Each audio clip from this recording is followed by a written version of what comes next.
Sri Chaitanya Charitamrita, translated with commentary by His Divine Grace A.C. Bhaktivedanta Swami Prabhupada. Adi Leela, Chapter 7, Lord Chaitanya in 5 Features. Text 85. For a devotee who has actually developed bhava, the pleasure derived from dharma, artha, kama, and moksha appears like a drop in the presence of the sea. Text 86. The conclusion of all revealed scriptures is that one should awaken his dormant love of Godhead. You are greatly fortunate to have already done so. Text 87. It is the characteristic of love of Godhead that by nature it induces transcendental symptoms in one's body and makes one more and more greedy to achieve the shelter of the lotus feet of the Lord.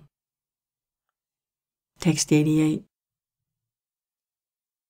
When one actually develops love of Godhead, he naturally sometimes cries, sometimes laughs, sometimes chants, and sometimes runs here and there, just like a madman.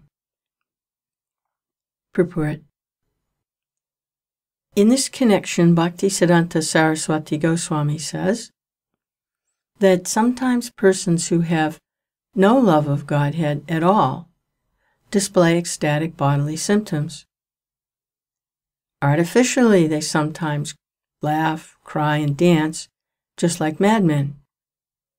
But this cannot help one progress in Krishna consciousness. Rather, such artificial agitation of the body is to be given up when one naturally develops the necessary bodily symptoms. Actual blissful life, manifested in genuine spiritual laughing, crying, and dancing, is the symptom of real advancement in Krishna consciousness, which can be achieved by a person who always voluntarily engages in the transcendental loving service of the Lord. If one who is not yet developed imitates such symptoms artificially, he creates chaos in the spiritual life of human society. Text 89 and 90. Perspiration, trembling, standing of one's bodily hairs, tears, faltering, fading, madness, melancholy, patience, pride, joy, and humility. These are various natural symptoms of ecstatic love of Godhead, which causes the devotee to dance and float in an ocean of transcendental bliss while chanting the Hare Krishna mantra. Purport. Srila Jiva Goswami, in his Priti Sandarbha, verse 66, explains this stage of love of Godhead. There are verses quoted here, the 66th verse and the 69th verse. Prabhupada continues in his purport. Transcendental love of Godhead is not under the jurisdiction of the material energy, for it is the transcendental bliss and pleasure potency of the Supreme Personality of Godhead. Since the Supreme Lord is also under the influence of transcendental bliss, when one comes in touch with such bliss in love of Godhead, one's heart melts, and the symptoms of this are standing of the hairs on end.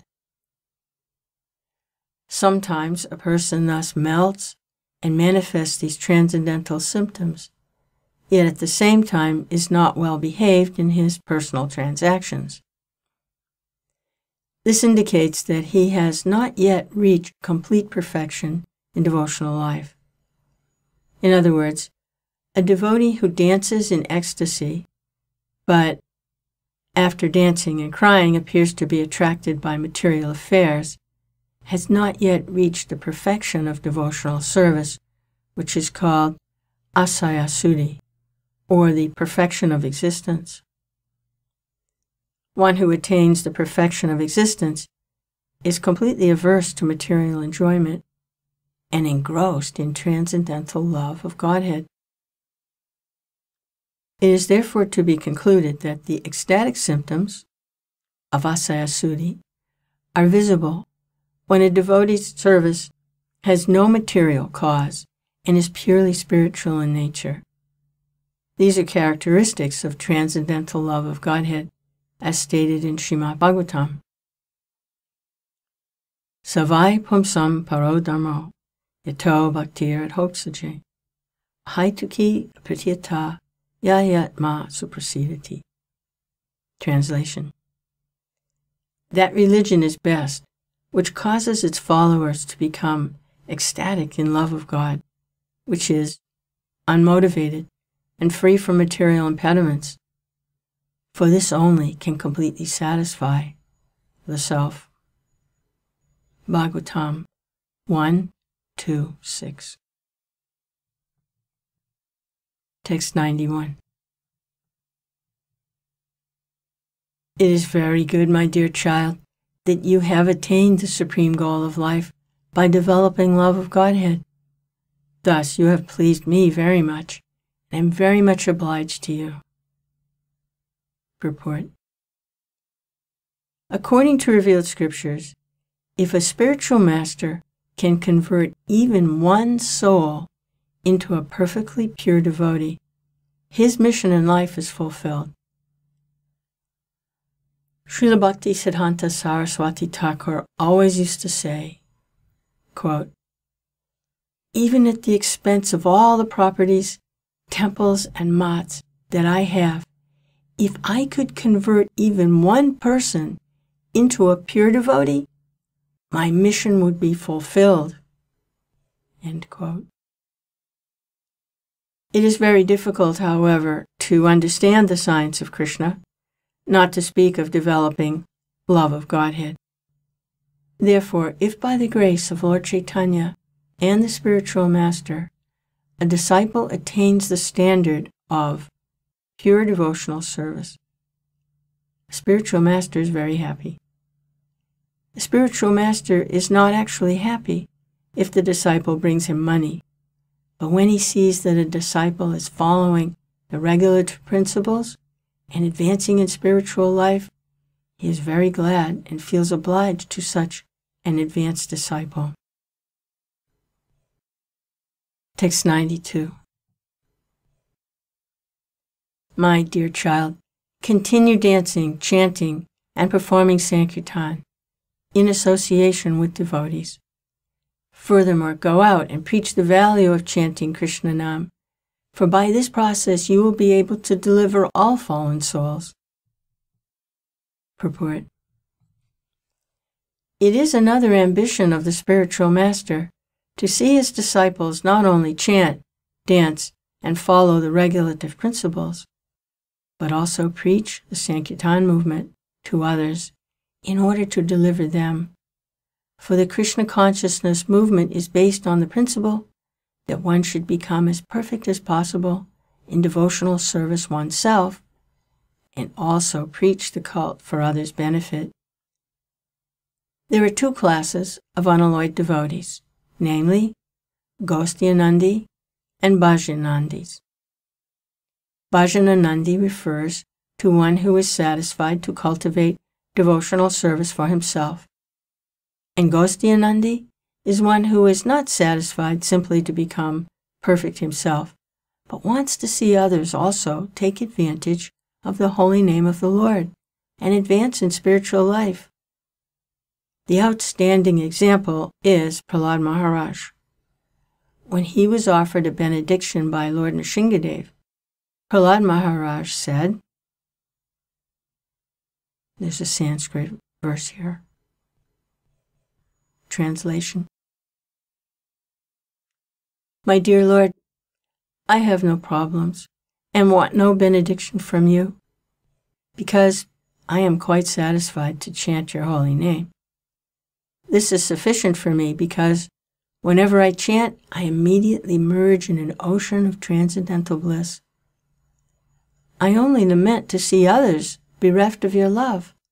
They are rotting in material activities for transient material pleasure and spoiling their lives, toiling all day and night, simply for sense gratification, with no attachment for love of Godhead. I am simply lamenting for them and devising various plans to deliver them from the clutches of Maya. End translation. Bhagavatam 7.9.43. Srila Bhaktisiddhanta Saraswati Thakur explains in his Anubhasya, quote, a person who has attracted the attention of the spiritual master by his sincere service likes to dance and chant with similarly developed Krishna-conscious devotees. The spiritual master authorizes such a devotee to deliver fallen souls in all parts of the world. Those who are not advanced prefer to chant the Hare Krishna mantra in a solitary place. End quote. Such activities constitute, in the language of Srila Bhaktisiddhanta Saraswati Thakur, a type of cheating process, in the sense that they imitate the activities of exalted personalities like Haridas Thakur. One should not attempt to imitate such exalted devotees. Rather, everyone should endeavor to preach the cult of Sri Chaitanya Mahaprabhu in all parts of the world, and thus become successful in spiritual life. One who is not very expert in preaching may chant in a secluded place, avoiding bad association. But for one who is actually advanced, preaching and meeting people who are not engaged in devotional service are not disadvantages. A devotee gives the non-devotees his association, but is not affected by their misbehavior. Thus, by the activities of a pure devotee, even those who are bereft of love of Godhead get a chance to become devotees of the Lord one day. In this connection, Srila Bhaktisiddhanta Saraswati Thakur advises that one discuss the verse in Srimad Bhagavatam. There is some Sanskrit here. It's verse 10:33-31. And the following verse in Bhakti Rasamrita Sindhu. There's also some Sanskrit here. Bhakti Rasamrita Sindhu 1.2.255. One should not imitate the activities of great personalities. One should be detached from material enjoyment and should accept everything in connection with Krishna's service.